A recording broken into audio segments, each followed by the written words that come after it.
അതീവ ക്രൂരകൃത്യം ചെയ്ത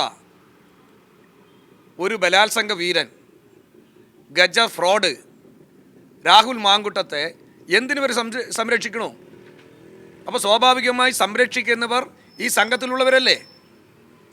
അതുകൊണ്ടാണ് ഞാനത് പറഞ്ഞ്. ഈ സംഘത്തെ കോൺഗ്രസിലെ മറ്റുള്ളവർക്ക് ഒരു ഭയം തോന്നുന്നുണ്ട് എന്നുള്ളതായിരുന്നു ഉറപ്പല്ലേ?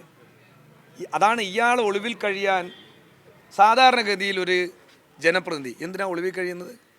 ഏത് കാര്യം വന്നാലും നേരിടണ്ടേ?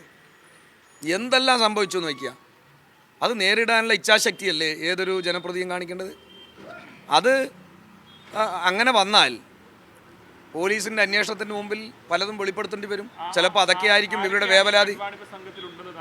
അല്ല, അതിപ്പോൾ നിങ്ങളിപ്പോൾ അങ്ങനെ ചോദിക്കണ്ട. ഞാൻ പറഞ്ഞത് ഇത്രയേ ഉള്ളൂ. ഒരു ബലാത്സംഗ വീരൻ ഗോവിന്ദചാമിയേക്കാൾ വലിയ ഫ്രോഡായി ഇന്ന് കേരള രാഷ്ട്രീയത്തിൽ, കോൺഗ്രസ് രാഷ്ട്രീയത്തിൽ നിൽക്കുന്നവൻ, അവനെ സംരക്ഷിക്കാതെ അവൻ ഒളിവിൽ കഴിയില്ല.